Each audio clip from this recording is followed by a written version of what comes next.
Hello, everyone, and welcome to the Suzanne and Sarah YouTube channel. I'm Suzanne. And I'm Sarah. And today we're going to talk to you about flipping, 4 steps to making profit. So we're going to explain to you how to find, analyze, finance, and renovate ugly homes and make money doing it. Hello, everyone. Welcome to the Suzanne and Sarah YouTube channel. I'm Suzanne Moore. And I'm Sarah Willis. We are Central Oregon's investment and real estate experts.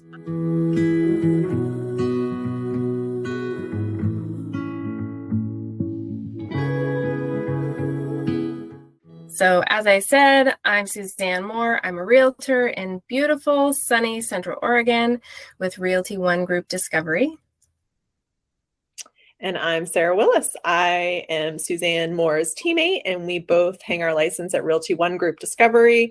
And we do these videos once a week, publish them to YouTube so you guys can learn all about real estate in Central Oregon and beyond, as well as a number of different investing topics for beginners and advanced investors alike. We have this QR code on the screen here, and this is something you're definitely going to want to hold your phone up to or snap a screenshot of.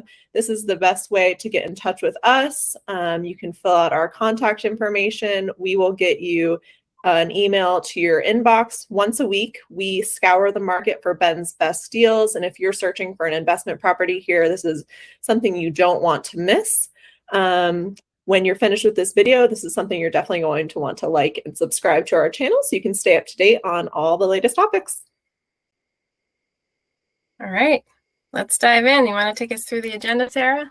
Sure, yeah. So today we are talking just the definition about what is flipping. You are going to learn what it means to flip a house. We're going to go over the 4 steps. So finding a home, analyzing the deal, how to pay for it, what you need to do in order to maximize your return, and then marketing it at the end. We also are going to talk to you about if this is your first time, kind of assuming it is since you're here learning how to do this, mistakes that you're going to want to avoid if this is your first time. And then finally, last but not least, a way to do it again. Keep going. This is a strategy for real estate investing and creating passive income in your life. And this is one of those where there's a little bit higher risk, but a pretty great reward when you do it right.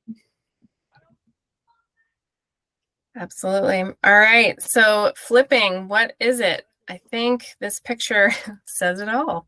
Hopefully you're not buying a house that looks like that, but essentially flipping is buying a house that is generally run down and something that needs renovations. So something that, a seller either chose not to fix up or keep well maintained. Perhaps it's a rental that just was not very well cared for, and an absentee landlord that just didn't need to make any money, didn't care, and just wants to get out of it. And most buyers in the market, people that are looking for a home to live in, would look right past this house because it's needs too much work, much of a project. This is what you're looking for when you're flipping. You're looking for the ugly stuff. You're looking for the list. If you are looking for on-market properties, you're looking for properties that don't have any interior photos, because that is a sign to you that it's pretty bad inside. And that's what you want. And the whole goal is to fix it up and resell it for a profit to those people who want it. Once it's done, once they can envision their lives in this house and it's pretty, and they don't have to walk in and imagine anything because it's all done. You got it. So there are generally 3 types of properties that we help our clients look for when searching for a flip. And the first type is the kind that Suzanne was just talking about generally, and those are those ugly, old, distressed, undermarketed, undervalued properties. And those are the ones that, again, just are the ones that people just really can't see through the bad paint, the ugly countertops, all that superficial stuff that maybe people who are just looking for a new home just don't really have the time or the patience or the forethought or the extra funds to make the home, make their home their own home. So we're looking for those homes that are just undervalued to the general public, that are just on the general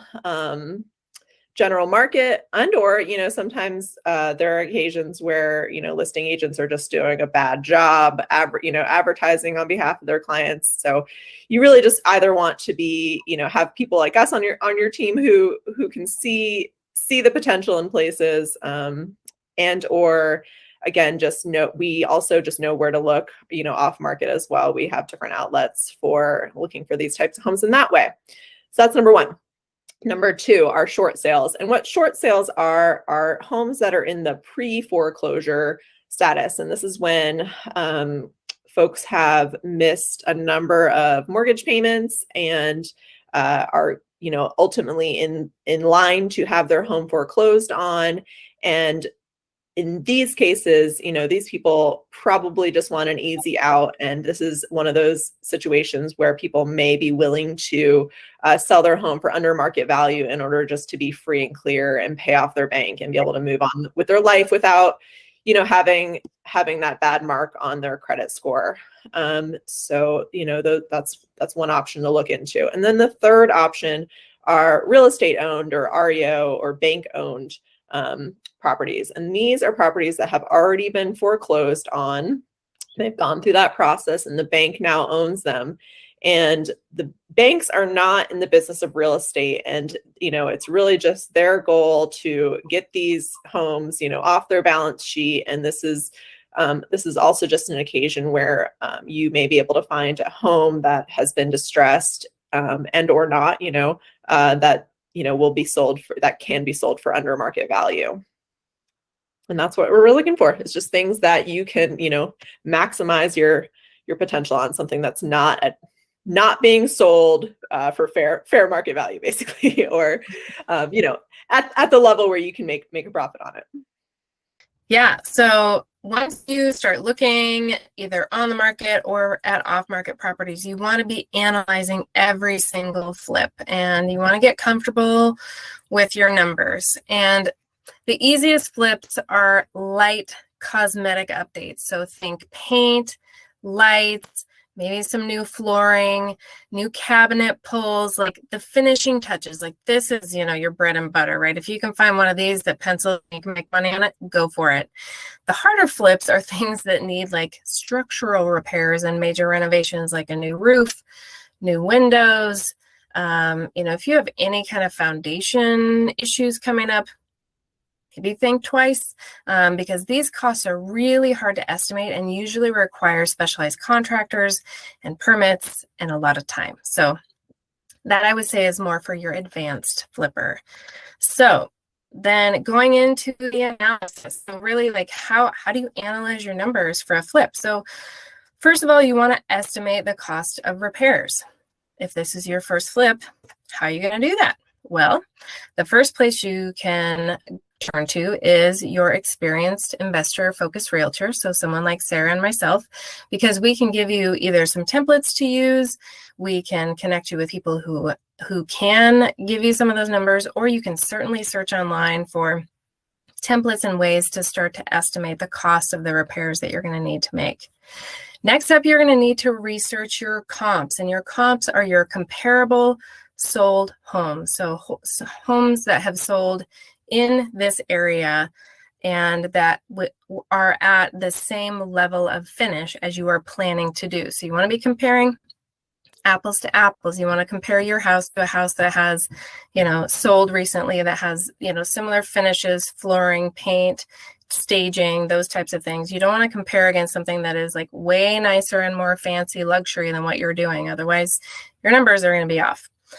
Next up, you want to calculate your after repair value, your ARV. And this is really important because this is what every flipper uses to help determine how much they're actually going to pay to buy this property before they even, fix it up. So your ARV is what you plan or what you think you can sell it for after you've done all the heavy lifting, after you've done all the work. So this is that comparison. You're going to use your comps, you're going to integrate the cost for all your repairs, and then you're going to want to make sure that there's some profit in there for you.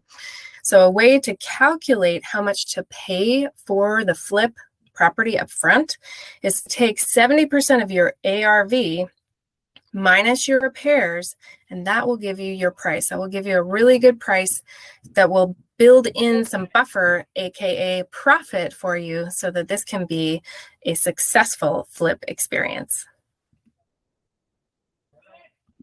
All right, so financing your flip. Now, you get to this point, you've made this decision, and you need to figure out how to pay for it. So the deal with, the deal with these distressed properties is if it's not just a superficial flip, and really in most cases anyways, cash is king. So there are a few creative ways to deal with this. Now, it may be a situation where the house is only the only option for paying for it is cash. And it's one that you're going to, make a lot of money from because of that, because there's a lot of room for improvement.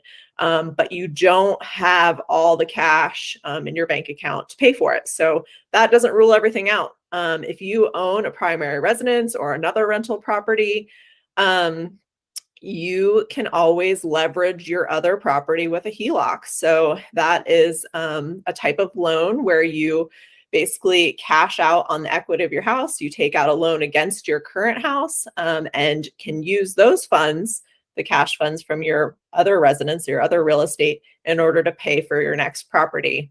So either your own funds or a HELOC are great cash options.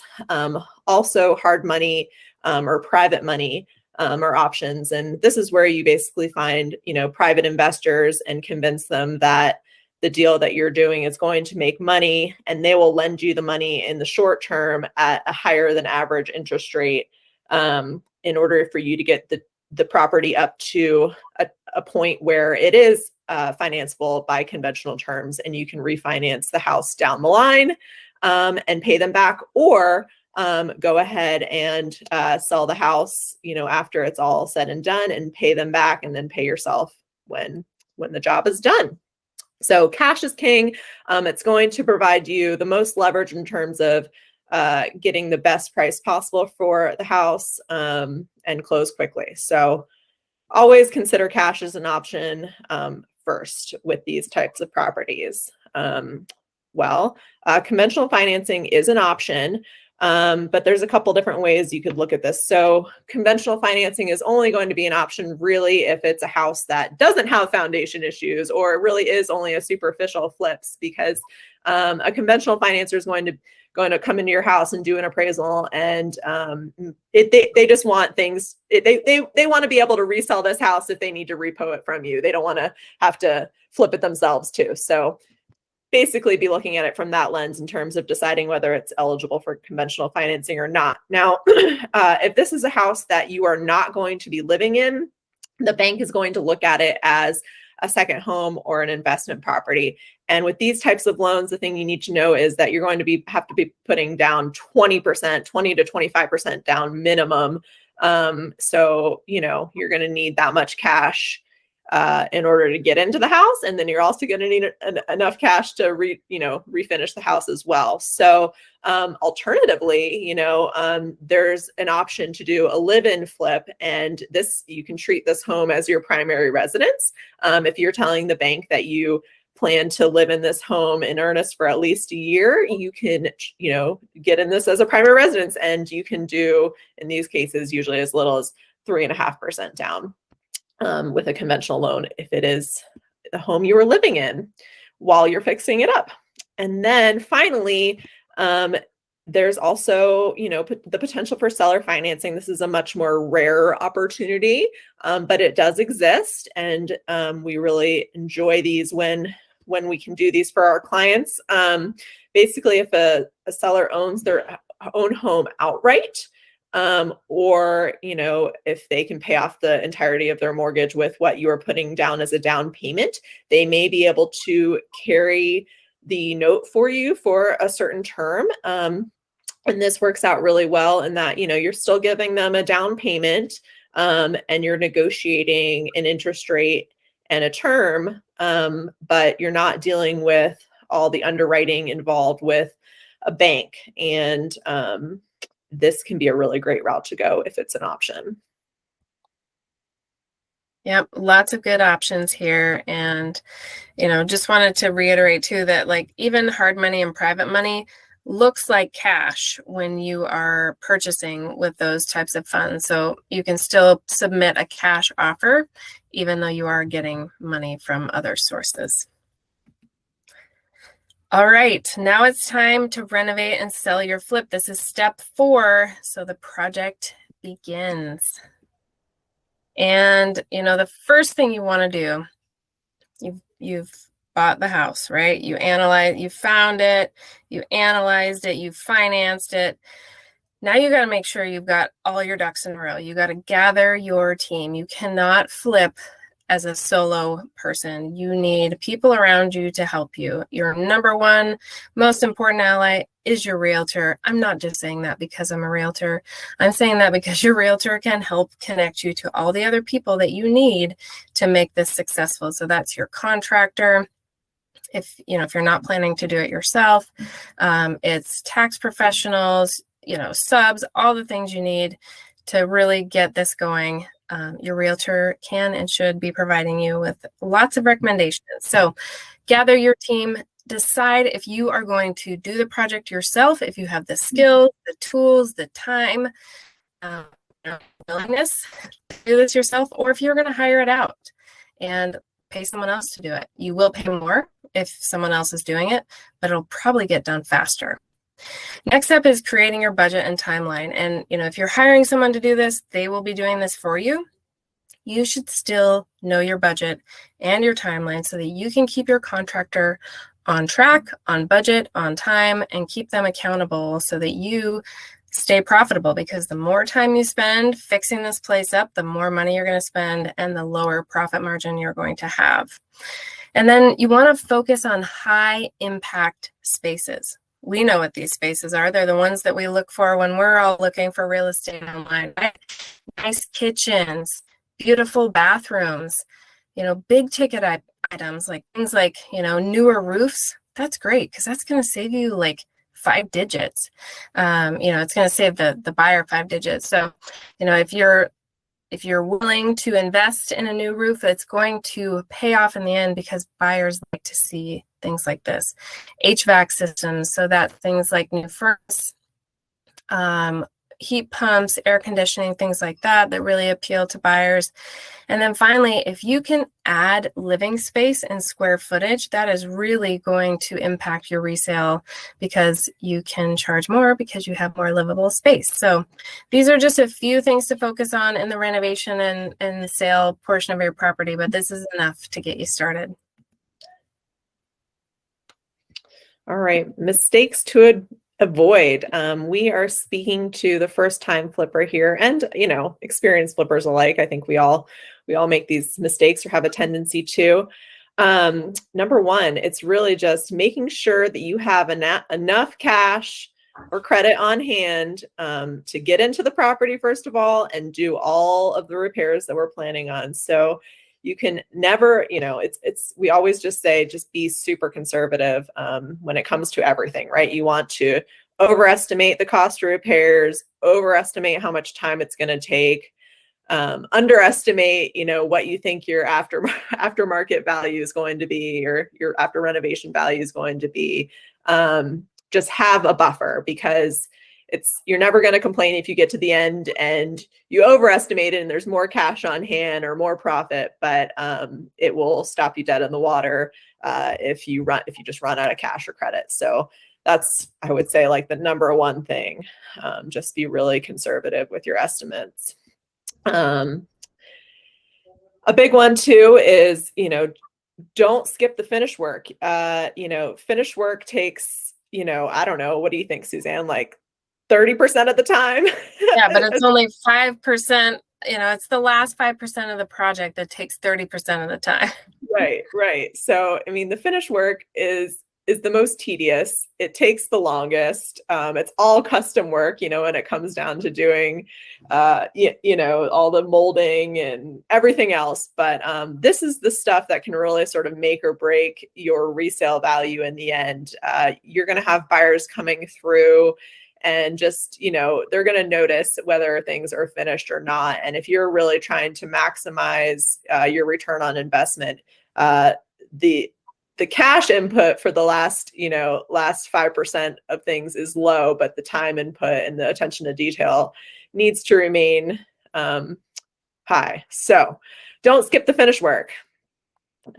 Make sure, and then make sure just, before you market, that the house is super clean, and stage it. Help people. That's the whole reason why you were able to get into this house. People don't have imaginations, right? You need to imagine people's lives for them. You need to set it up so people can imagine themselves living there. You've come this far. Don't give up at the very end. So last but not least, let the numbers decide. People can get attached to properties. It's very exciting, the idea of becoming a real estate investor. But definitely just make sure you're analyzing those deals and looking at a lot of different properties, and let the numbers make your final decision. You need to be ready to act fast and prepared when it's time, when you do find the one, but take your time on the way. All right. And then finally, have a plan B. So, there's some things that we can't account for. Markets fluctuate. There are sometimes things, behind walls that home inspections don't reveal. Be prepared with a plan B. So if you get a place and you put it on the market and it ends up not getting offers, or, selling in your allotted timeline, be prepared to either, rent it out for a long-term rental, or a midterm rental, and make sure, and this is probably something you just even want to be doing with numbers ahead of time, just making sure that the property that you are buying is going to make sense in the event that you don't sell it, that you do end up turning it into a rental. And then, again, a live-in flip is another option. You can take longer to do it. And you don't have to, you're paying for your own housing expenses in the meantime. Anything else you want to add on that live-in flip part, Suzanne? Yeah, just one thing on live-in flips. It is another sub strategy of flipping. And the idea behind the live-in flip is, you live in the house for 2 years, you spend that 2 years fixing it up. And after 2 years, if you are single, you can sell it and keep up to $250,000 of profit tax-free. If you are married, you can keep up to $500,000 of profit tax-free. So this is another way it's kind of like house hacking, honestly. You're living in the house, you're living in a construction zone for sure. And, we'll get into this a little bit more in another video, but it is another potential option for you if you can live there and live in the construction zone and the dust, and, be able to reap the rewards on the back end. But just overall, I think for your plan B, it's so important to have multiple exit strategies. Selling it is obviously your primary choice, right? You're flipping, but if you have to hold on to it, you can live in it and flip it a little bit more slowly. You can rent it out as a long-term rental, midterm rental, or something else. Wonderful. Perfect. All right. So what happens after you flip? Well, you do it again, right? You made money, hopefully, if you've listened to our video and followed our 5 steps. So you want to keep going. And, what you want to do here is, before you're even done with the one you're working on, you want to be looking. You want to be starting over at the search step and, looking for your next flip, making sure you're keeping tabs on the market. You're talking to your realtor. You're looking at on and off market deals, and you want to integrate some of the learnings from your first one, or the one you did, the one you're finishing. So you want to celebrate your victories, bring those learnings into your next project, learn from your mistakes. We will make them. We all make them, whether we're brand new or experienced. There are sometimes just things we can't anticipate. So learning from those, integrating those into your process, and just refining your process, refining your team, making sure you're getting, the best contractors, the best folks that really fit with you, with your goals and, how you want to proceed, so that you have a super strong team to keep this flowing and keep the money rolling. Well, that wraps us up, and we hope you learned something from this flip video today. We appreciate you watching. Please remember to like and subscribe to our YouTube channel so you can stay in touch with us on a weekly basis and get new topics sent right to your inbox when we publish them. Thank you, everyone, for joining us for Flipping 4 Steps to Profit. We'll see you again. Bye, guys.